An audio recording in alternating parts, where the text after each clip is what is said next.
আসসালামু আলাইকুম ওয়া রাহমাতুল্লাহি ওয়া বারাকাতুহু। প্রিয় দর্শক, আপনাদের জন্য আজকেও নিয়ে আসলাম ইসলামিক কুইজ। তাই দেরি না করে চলুন যাই সেই ভিডিওতে, কেউই স্কিপ করবেন না। 1 নম্বর কুইজ, ঈমান কাকে বলে?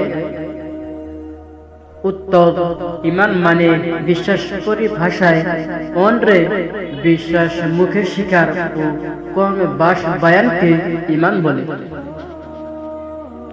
2 নম্বর কুইজ, ঈমান কি কমে ও বাড়ে?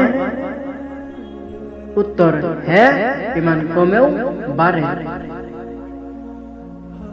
3 নম্বর কুইজ, কিভাবে ঈমান কমেও বাড়ে? উত্তর, সৎ কাজের মাধ্যমে ঈমান বাড়ে আর অসৎ কাজ করলে ঈমান কমে।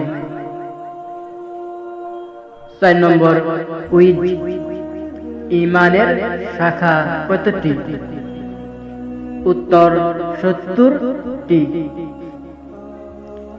5 নম্বর কুইজ, ঈমানের সর্বোচ্চ স্তর কি?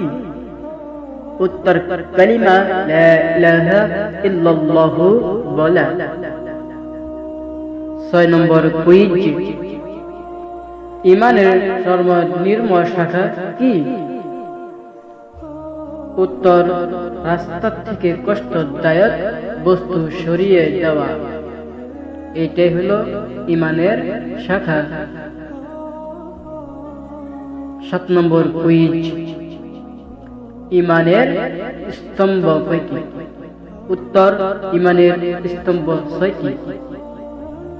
1 নম্বরে আল্লাহ, 2 নম্বরে ফেরেশতা তাকুল, 3 নম্বরে আসমানি কিতাব, 4 নম্বরে নবী রাসূলগণ, 5 নম্বরে শেষ দিবস, 6 নম্বরে তাকদীরের ভালো মন্দ খেয়াল রাখা।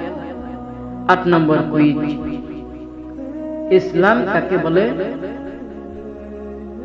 উত্তর, ইসলামের অর্থ আত্মসম্পাদন, পরিভাষায় তাওহীদ ও আনুগত্যের মাধ্যমে আল্লাহর কাছে আত্মসম্বোধন করা, শিরক ও মুশরিকদের সাথে সম্পর্ক বিচ্ছিন্ন করা। 9 নম্বর কুইজ, ইসলামের স্তম্ভ কয়টি ও কি কি? উত্তর, ইসলামের স্তম্ভ 5টি। 1 নম্বরে কালিমায়ে শাহাদাত উচ্চারণ করা, 2 নম্বরে নামাজ প্রতিষ্ঠা করা, 3 নম্বরে যাকাত প্রদান করা, 4 নম্বরে রমজান মাসে রোজা রাখা, 5 নম্বরে হজ করা। 10 নম্বর কুইজ, আল্লাহর ফেরেশতাগণ কিসের তৈরি? উত্তর, আল্লাহর ফেরেশতাগণ নূরের তৈরি। আপনাদের ইসলাম দরদি ভাই এবং বন্ধুগণ, আপনাদের জন্য কুইজ অ্যাবাউট ইসলামে এই চ্যানেলকে আপনাদের জন্য ভালো ভালো ভিডিও দেওয়ার জন্য চেষ্টা করব। যারা যারা আমার এই চ্যানেলটি সাবস্ক্রাইব করে নেই, সবই সাবস্ক্রাইব করে রাখুন পরবর্তী ভিডিও পাওয়ার জন্য, ইনশাআল্লাহ।